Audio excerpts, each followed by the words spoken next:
kilalang manunulat at isang kolumnista. Ladies and gentlemen, please welcome Ronald Carvalho. Ladies and gentlemen, Ronald Carvalho, my good friend! The Korean Beauty, Ronald Carvalho.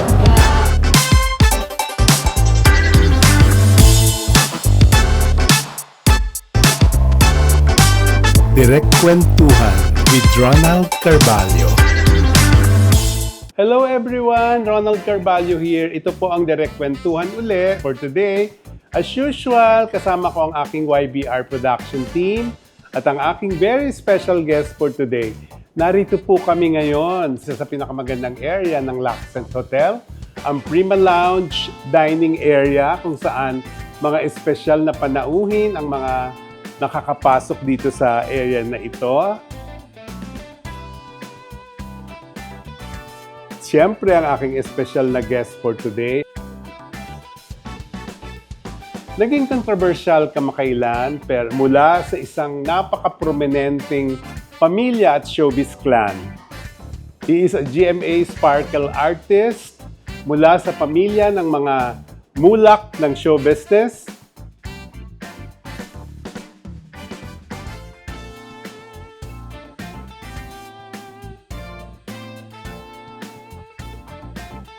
Mr. Sandro Mula. Hello po, Tito. Hello po. Hello. Ikaw po tayo. Yes po. Ito po, Ensaymada Pasalubong po. Thank you. Oh, may ensaymada pa tayo ng mula. From Pinapadala pa ni Sandro. Papa. Pinadala raw ng kanyang dad, of course. Thank you. Yes. May merienda kayo mamaya. Upo ka, Sure upo po. tayo. No problem po. Bagets ka kaya nag-cup ako eh. Hindi po. Mas baget na baget si Tito Ronald. At itong cup na to, Inspi Studio ha, Dante Castillo, ayan na ha. Kumusta ka na? Yes po. Getting better, Tito. Oh, Yan that's po. nice. Hindi ko na uungkatin yung yung issue mo na dati pa a year ago kasi alam naman natin yung mga technicalities sa ganyan. May nararamdaman ka bang trauma or something? Yun nga, Tito. Hindi mawawala yun. Ready ka for that in case makita mo sila uli in any situation? No, hindi po. Hindi pa ako ready to see any of them. Ano kayang pwede mong sabihin sa kanila pag nakita mo sila? Bahala na po sila. Wala po akong masabi. May nililigawan ka ba ngayon or girlfriend? Meron po akong girlfriend po. Wow. Hindi siya naapektuhan sa mga nangyari? She is. She is affected. Kasi Tito, ano na po kami, 4 years na po kami. Oh, ano naging reaction niya during that time? Same with me. Mhm. Pero andyan lang siya by my side. And hindi niya naman ako, never niya ako iniwan sa tabi ko, even sa mga hearing or andyan siya by my side. Okay. So naunawaan ka niya? Yes. Talagang through thick and thin nandun Yeah, siya? through thick and thin. Andyan po siya sa Hindi tabi. ka niya iniwan, ano? Opo. Anong pinakagrabing intriga or panghuhusga ang narinig mo after that incident sa buhay mo? Normal naman yan, Tito, lalo na nasa showbiz tayo. So yes, parang yung panghusga, kahit naman sino nanghusga, Tito. Mm. Pero meron kasing mga fake accounts na sinisiraan ako Oo. ng kung ano-ano. Pero Mm. wala lang sa akin yun. Siyempre, nasa showbiz tayo. So, wala. Tanggapin mo lang po lahat ng ano. Basta at the end of the day, alam naman natin kung ano yung totoo. At least strong ka, no? Yes po. Hindi ka sumuko talaga. Hindi, Tito. Nung buong 3 months ko before it happened, wala, grabe. Anong ginawa mo nun? Anong nangyayari sa'yo during that time? Sa bahay lang ako, basta, Tito, yun yung worst days of my life. Oh. Yung after what happened, yun yung worst nightmare ko, buong 3 months na yun. Hindi ka nakipag-usap kahit kanino. Hindi po. May mga nagsasabi nga during that time. And up to now, naku, hindi na sila namili. Mulak pa yung binangga nila. Anong masasabi mo doon? Yun nga yung masakit dito. Yun yung masakit kasi feeling ko na protected na ako kasi depo baby ako. Yes. Paano pa kaya yung ibang artista na baguhan? Na ako, imagine, Tito, 4 years na ako with Sparkle. Sa akin pa nangyari. Correct. Kasi alam naman natin lahat nga na prominente yung pamilya mo, mga artista rin sila. Bukod sa dad mo, yung mga ibang kapamilya, paano sila nag-react sa nangyari? Hindi ko alam, hindi ko ma-express kung yung na-feel ng mom ko, na-feel ng papa ko, na-feel ng buong pamilya ko. Mm. Kasi kahit kaninong tao mo gawin yun, kung Yes. kahit kaninong tao mo ma-experience yun, Mm. kahit sinong pamilya, it's the worst for them. Sakit Tama. talaga, Tito. Mm. Yun yung, parang parang yun yung lowest ng pamilya mo. Kapag Tama. na-reach mo yung point na to, dito is iba yung feeling. I understand. Paano mo naman hinarap yung mga nega comments na, naku, ginusto rin naman niya yan, siya rin naman ang may kasalanan yan. Masakit dito, syempre. Mm. Masakit. Since ikaw yung nakakaalam ng totoo, di ba? Mm. Masakit dito, syempre, kasi Mm.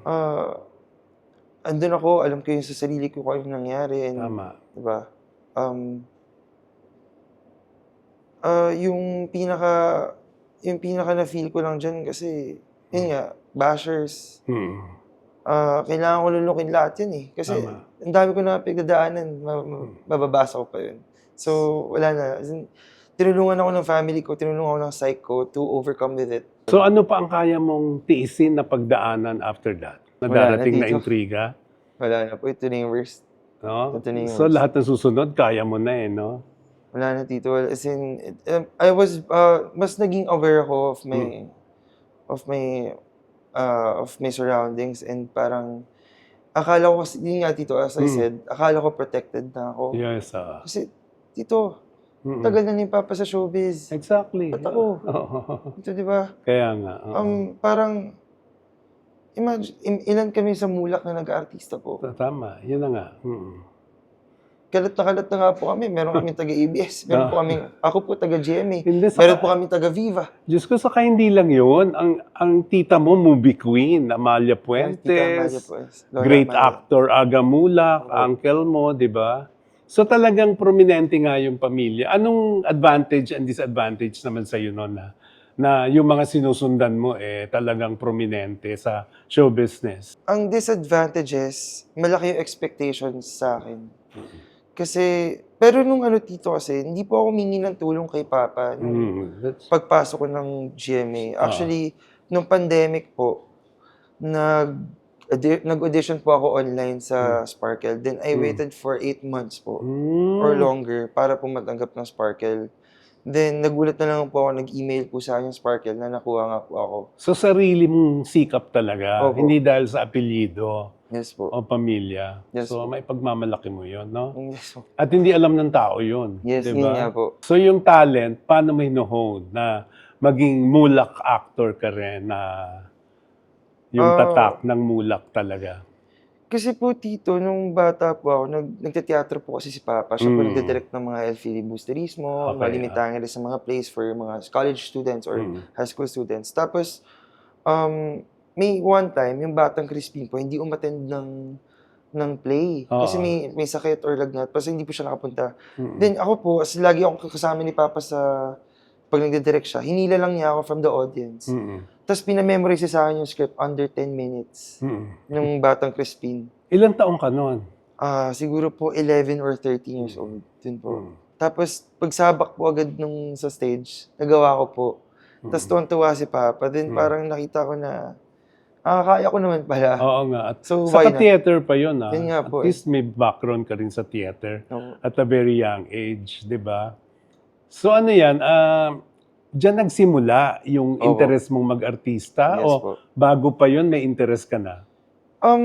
May interest na kahit bago pa po yun. Kasi dinadala ako ni Papa sa mga set niya before. Okay. So, na-fascinate po ako sa cameras. Or, actually, ngayon po, second year college po ako. Nagtitake po ako ng film. Okay. Kasi I really like it on screen and I like it behind the scenes po. Yan po. So versatile din, Opo.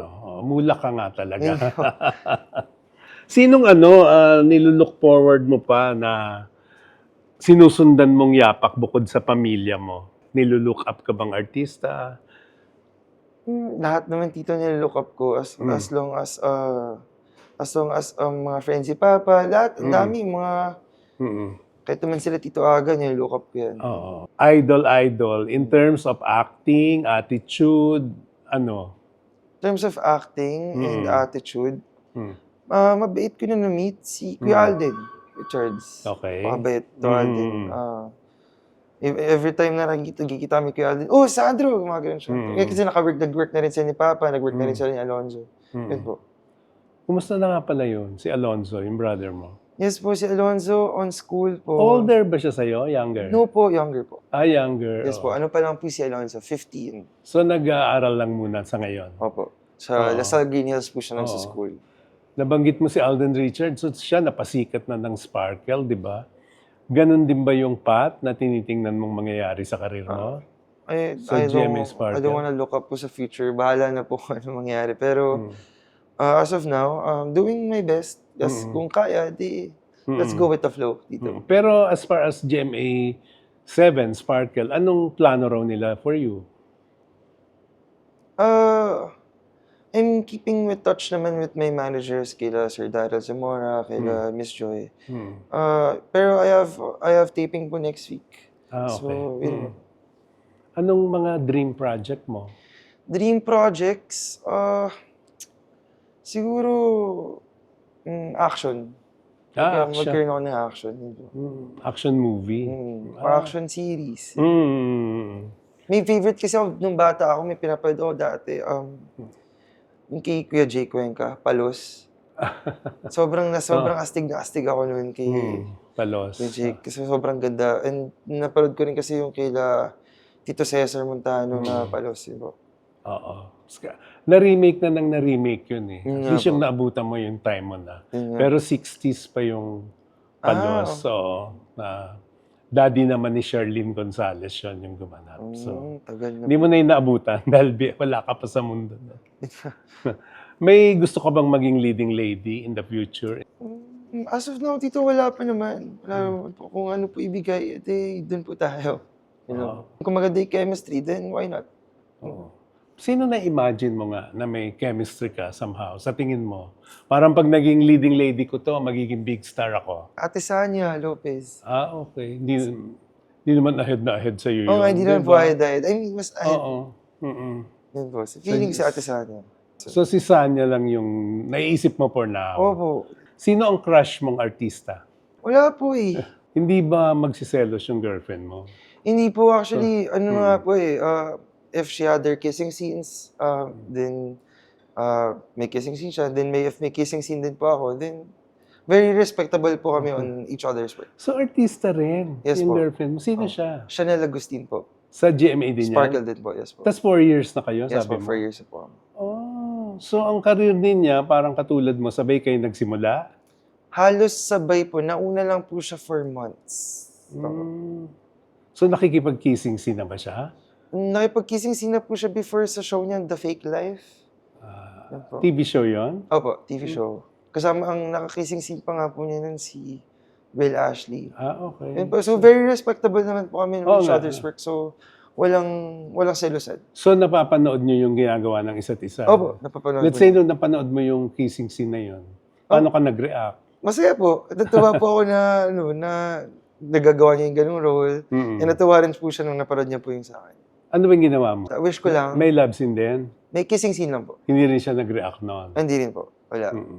Very, yun nga po, very natutuwa po kami pag napapanood na po namin yung projects namin sa isa't isa. So in terms of, both pala girlfriend mo at ikaw nakipag-kissing scene na, how far will you go pa? In the movies or teleserye, ano pa mga pwede mong gawin at your age?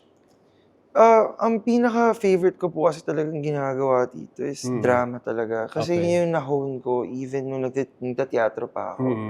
Kasi lagi akong kawawa sa mga role ko sa teatro eh. Even sa GMA, lagi po akong kinakawawa. Lagi ako yung biktima sa, kunyari, mga investigador or like ano. Pero lahat naman dito, kaya ko maging versatile as possible. Dahil sabi mo, gusto mo mag-action. Yes po. So sa mga love scene, pwede ba sa'yo yung magpa-sexy? Maybe in a few years pa, Tito. Pero ngayon, hindi pa ready. Pero papunta ka doon, feeling mo, na magmamature din yung role? Pwede naman po. Yes po, kasi si Papa pwede rin naman. Papa, ikaw daw. Hindi, child wonder yung Child tatay wonder, mo, pa. hindi, More on saka iba comedy. yung panahon namin noon. Iba yon kesa sa ngayon. Hindi, kumbaga, kaya mo kaya mag-Viva Max for a Dito, film? parang hindi pa. No, hindi po. Hindi kaya. Hindi kaya. Sa ngayon. Sa ngayon, siguro. Pero sa mga susunod na araw. Hindi ko po alam talaga kung saan po yung takbo. Pero, yun nga, as of now, I'm with GMA. So, I'm creating my relationship with Sparkle. So sa nalagpasan mo yung mga nangyari na sa'yo, di ba? So ano pa ang hindi mo kayang lagpasan? Mawalan ng family member, what. Pero, Oo.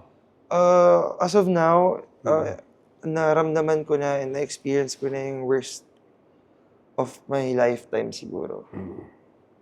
Anong mga natutunan mo doon sa mga naging sitwasyon mo? Natutunan ko na walang taong protected. Lahat tayo pwedeng may mangyari sa atin sa isang pitik lang. Correct. So parang hindi tayo pwede na masyadong tiwala sa mga tao kasi yun nga, nangyayari itong mga ganitong bagay. Correct. So, more aware, mas protected. And very thankful lang ako na andyan yung buong family ko, yung mom ko na nasa States, papa na nandyan, na andyan sila to support me wherever they can. Tama. So ano ang mama mo nasa States, ano ba yun? Hiwalay sila? Hindi naman. Ano po? Separated ba sila? Opo, separated po yung mom ko. Matagal na yan? Opo, ever since 2003. So may iba na ring partner ang dad Opo, mo? yung iba po yung mom ni Alonzo. Okay. Then, meron din po akong kapatid sa mom side po. Anong mga pwede mong ipayo sa mga kapwa mo artista na paano nila po protektahan ang sarili nila? Depende yan sa tao, Tito. Depende sa artista. Ikaw ba, paano mo pinoprotect yung sarili mo ngayon after that incident? Pinoprotektahan ko yung sarili ko in a way na, yun nga po, hindi na ako ma-friends as before. Kung kaya ko makisama sa mga tao, gagawin ko. Kasi yun yung turo sa akin ni Pape. Tama. Maging mabait sa kapwa mo and everything will just go with the flow. Yun po. So anong maipapayo mo nga sa mga artistang katulad mo? May payo ko lalo sa mga baguhan.